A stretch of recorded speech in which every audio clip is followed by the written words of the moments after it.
여러분 안녕하십니까? 쿠팡에 대해 한국 정부가 표적 공격을 하고 있다고 주장하며 미국 하원 법사위원회가 쿠팡 청문회를 열고 직접 조사하겠다고 나섰습니다. 개인정보 유출 사태에 대응하는 한국 측에 누명을 씌우는 셈인데 알고 보니 이 청문회를 소집한 공화당 의원의 과거 핵심 참모가 현재 쿠팡의 로비를 담당하는 걸로 드러났는데요. 쿠팡이 미국 행정부에 이어 의회로까지 손을 뻗치고 있는 건데 청문회 내용에 따라 한국 소비자들의 쿠팡에 대한 인식엔 더 큰 변화가 있을 걸로 보입니다. 첫 소식 LA 박윤수 특파원이 보도합니다. 미국 하원 법사위원장이 해럴드 로저스 쿠팡 한국법인 임시대표에게 보낸 청문회 출석 요구 사안입니다. 지난 몇 달간 한국의 공정거래위원회 등 정부 기관들이 미국 기술기업에 대한 차별적 공격을 강화해왔으며 미국 시민을 형사고발로 위협해왔다고 적혀 있습니다. 최근 한미무역협정에 미국 기업이 디지털 서비스와 관련해 차별받지 않도록 보장한다는 조항이 있는데도 한국 정부가 표적 공격을 계속하고 있다며 무역 합의 위반 가능성까지 제기했습니다. 그러면서 쿠팡의 고객 정보 유출 사건에 대해서는 제한적이고 민감하지도 않은 정보였다고 축소했습니다. 하원 법사위원장이 쿠팡의 논리를 그대로 옮겨 읊고 있는 겁니다. 공화당 소속인 짐 조던 법사위원장은 하원 규칙에 따라 법사위가 감독권을 행사할 수 있다면서 로저스 대표에게 한국 정부와 소통한 모든 기록을 제출하라고도 명령했습니다. 미국 의회가 갑자기 한국 정부의 불법 여부를 직접 조사하겠다고 나선 배경에는 최근 5년 동안 워싱턴 정관계에 $10,000만 넘는 돈을 쏟아부은 쿠팡의 로비가 있다는 평가가 나옵니다. 실제 미국 의회에 등록된 한 로비 전문회사의 등록 신고서입니다. 고객 이름에 쿠팡 INC라고 적혀 있고 구체적인 로비 이슈에는 쿠팡의 시장 확장을 통한 경제발전 목표 달성이라고 돼 있습니다. 그런데 담당 로비스트가 누구인지 봤더니 하원 법사위원장인 짐 조던 공화당 의원의 정책 전략 수석을 지냈던 인물입니다. 조던 위원장이 갑자기 쿠팡 청문회를 소집한 이유를 짐작할 수 있게 하는 대목입니다. 우리 정부 고위 관계자는 이번 청문회를 외교 사안이 아니라 특정 기업이 미국에서 로비를 해서 빚어진 일로 규정하며 미국 정부와 협의해 문제를 해소하겠다고 말했습니다. 쿠팡은 법사위 요청 직후 마치 기다렸다는 듯 의회 조사에 적극 협조하겠다는 입장을 내놨습니다. 한국에선 통하지 않던 쿠팡의 로비가 미국 의회에서 효과를 본 건데 기업 문제를 외교로까지 끌고 가려는 쿠팡의 노림수에 공분이 일고 있습니다. 로스앤젤레스에서 MBC 뉴스 박윤수입니다. 주가 조작 폐가 망신을 천명한 주가 조작 근절 대응단이 한국경제신문 기자들에 대한 수사를 확대하고 있습니다. 호재성 기사를 써서 주가를 띄우고 수억 원을 챙긴 혐의를 포착해 한경 본사를 압수수색했는데요. 이재명 대통령은 다시 한번 시장에 강한 경고 메시지를 냈습니다. 김건희 기자입니다. 정부 출범 초기부터 공언해온 이른바 폐가 망신 원칙. 대한민국 주식시장에서 장난을 치다가는 폐가 망신한다. 라는 걸 확실하게. 이재명 대통령은 오늘 소셜미디어에 또다시 주가 조작 폐가 망신을 언급했습니다. 호재성 기사를 쓴 기자들이 수사를 받고 있다는 보도를 공유하며 강력한 처벌 의지를 재확인한 겁니다. 앞서 주가 조작 근절 합동대응단은 한국경제신문 본사를 전격 압수수색했습니다. 소속 기자 5명이 호재성 기사를 보도하고 주가를 올린 뒤 최소 수억 원의 시세 차익을 올린 혐의를 받고 있는 것으로 전해졌습니다. 또 아직 포털 사이트 등 온라인에 공개되지 않은 다른 기자들이 작성한 기사 속 미공개 정보까지 사내 시스템을 통해 열람하고 주식을 미리 사들인 혐의도 받고 있습니다. 범행은 최근 3, 4년에 걸쳐 장기간 이어져 왔고 대상 종목도 코스피, 코스닥 가리지 않고 수백 개에 달하는 것으로 전해졌습니다. 금융당국은 이들이 기사를 작성할 때 회사 PC 대신 개인 노트북을 사용하는 등 내부 시스템의 허점을 악용한 것으로 보고 있습니다. 시장 질서 교란과 미공개 정보 이용 혐의 등이 적용될 것으로 예상되는데 이 사건은 주가 조작 대응단이 맡은 3호 사건입니다. 빠른 시간 내에 반드시 폐가 망신 사례를 보여드리겠습니다.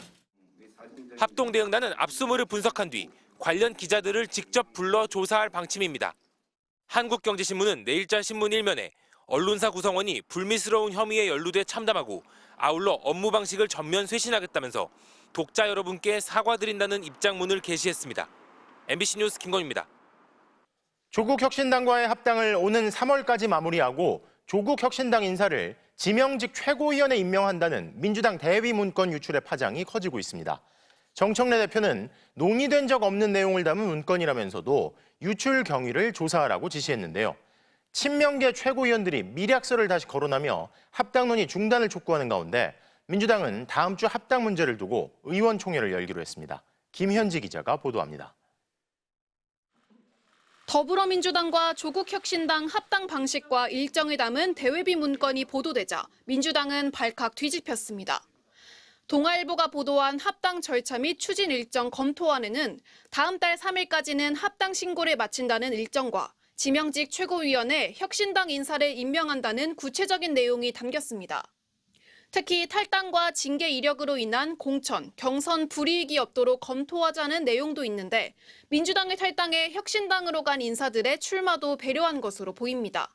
합당 반대파들은 밀약이라며 강하게 반발했고 처음부터 결론을 정해놓은 답정료 합당 밀실에서나 가능한 합의 내용 아닙니까? 조국 혁신당의 특정 광역단체 장 공천 안배까지 했다는 얘기가 들렸습니다. 합당 밀약이죠. 찬성파는 이견 분출은 당을 흔드는 일이라며 두둔했습니다.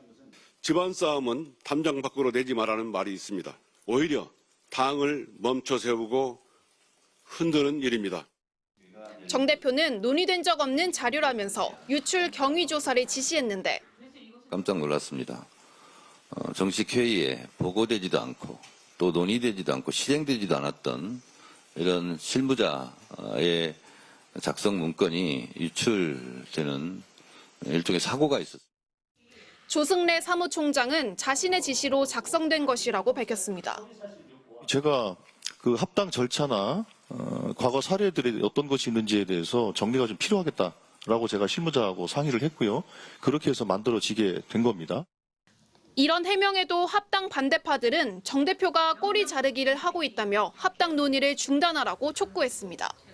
자신도 몰랐다는 대표의 말, 그리고 진상조사를 하겠다는 것, 실무자만 희생양 삼으려는 것 아닙니까? 그 책임은 전적으로 대표에게 있습니다. 정 대표는 중진 의원에 이어 3선 의원들도 만났는데 이 자리에서도 지방선거 승리를 위한 것이라며 합당 의지는 굽히지 않았습니다. 합당 문제를 놓고 민주당은 오는 8일 마라톤 최고위원 회의를, 오는 10일에는 의원총회를 개최할 예정입니다.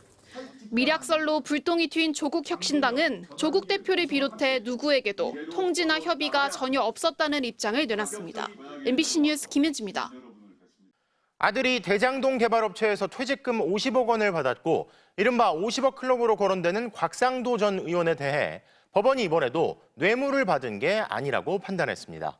재판부는 곽 전 의원 아들에게는 무죄를 선고하고 곽 전 의원에겐 검찰의 공소권 남용이라며 아예 공소 기각 판단을 내렸는데요. 윤상문 기자가 보도합니다. 지난 2021년 4월 대장동 개발업체 화천대유를 퇴직한 곽상도 전 의원의 아들이 퇴직금 명목으로 50억 원을 받았습니다. 6년도 되지 않는 재직 기간의 퇴직금으로 납득하기 힘든 금액. 대장동 개발업자들이 이른바 50억 클럽에 대해 언급하는 녹취까지 공개되며 돈의 성격은 더 의심스러워졌습니다. 2020년 10월 화천대유 대주주 김만배 씨가 곽 전 의원에 대해 고문료로 안 되지라고 말하자 유동규 전 성남도시개발공사 본부장이 아들한테 배당으로 주면 된다고 답하는 대화였습니다. 그러자 김 씨는 아들은 회사의 막내인데 50억을 어떻게 가져가냐고 되묻기도 했습니다. 김만배 씨가 뇌물 성격의 50억 원을 곽 전 의원 대신 아들에게 건넨 걸로 의심되는 정황. 하지만 법원은 3년 전 곽 전 의원 뇌물 혐의 사건 1심에서 무죄를 선고한 데 이어 오늘은 곽 전 의원과 아들이 함께 기소된 사건 1심에서도 곽 전 의원에게는 공소 기각, 아들에게는 무죄 판결을 내렸습니다. 50억 원은 아들이 받은 것일 뿐 아버지가 받았다는 증거가 없다는 판단을 유지했기 때문입니다. 첫 무죄 판결 이후 부실 수사 비판이 쏟아지자 검찰이 곽 전 의원에겐 범죄 수익 은닉 혐의를 적용하고 아들도 뇌물 사건 공범으로 기소했지만 결국 뇌물 혐의 자체를 입증하지 못한 겁니다. 더구나 법원은 검찰이 곽 전 의원을 또다시 재판에 넘긴 건 뇌물 사건 1심 결과를 뒤집으려는 의도를 갖고 자의적으로 공소권을 행사한 공소권 남용이라고 판단했습니다. 선고 직후 곽 전 의원은 자신은 피해자라고 목소리를 높였습니다. 저는 이 과정에 대해서 아무것도 모르고 있다가 튀어나온 피해자거든요. 그 돈들의 성격이나 경위 이런 것들을 검사들이 조사를 안 한 상태로 그냥 기소를 했기 때문에 검찰과 민정수석을 거친 실세 국회의원이 아버지가 아니었다면 어떻게 말단 직원에 가까운 아들이 50억 원이라는 거액의 퇴직금을 받을 수 있었는지 그 평범한 의문은 이번에도 풀리지 않았습니다. MBC 뉴스 윤상문입니다. 지난해 생일상을 차려준 아들을 자신이 만든 사제총기로 살해한 60대 남성이 1심에서 무기징역을 선고받았습니다. 법원은 아들뿐 아니라 함께했던 며느리와 손주들도 살해하려 했다며 살인 미수 혐의도 유죄로 판단했습니다. 윤수환 기자입니다. 지난해 7월 인천의 아들 집에서 사제총을 발사해 30대 아들을 살해한 63살 조모 씨. 며느리와 손주들까지 함께 모여 준비한 자신의 생일잔치 자리에서 범행을 저질렀습니다. 자신의 서울 집에는 범행 이튿날 불이 붙도록 타이머가 달린 점화 장치도 설치했습니다. 이혼한 아내와 아들이 상당 기간 경제적 지원을 해왔는데 자신을 홀로 살도록 고립시켰다는 망상에 빠져 엉뚱한 복수극을 한 것으로 조사를 했습니다. 아들 왜 살해했습니까? 아들 살해한 거 후회합니까? 인천지법은 조 씨에게 무기징역을 선고하고 20년간의 전자발찌 부착을 명령했습니다. 살인 혐의, 살인 미수 혐의, 방화 미수 혐의 모두 유죄였습니다. 재판부는 피고인이 아들을 살해한 뒤 재장전된 총을 들고 다른 가족들에게 다가갔고 이들이 숨어있는 방문을 열려고 상당 시간 시도했다며 살해 의도가 분명했다고 했습니다. 또 범행 1년 전부터 총기를 직접 만들고 개조하며 치밀하게 준비했다고 했습니다. 재판부는 이어 범행을 예상 못한 피해자는 생일 축하 파티를 준비한 날 아버지에게 생명을 잃었다며 다른 가족들도 일상생활이 어려울 정도로 큰 정신적 충격을 받은 걸로 보이고 용서도 받지 못했다고 했습니다. 수의를 입고 재판에 나온 조 씨는 선고 뒤에도 덤덤한 표정으로 있다 말없이 법정을 나갔습니다. 조 씨에게 사형을 구형했던 검찰은 판결문을 검토한 뒤 항소 여부를 결정할 예정입니다. MBC 뉴스 윤수환입니다.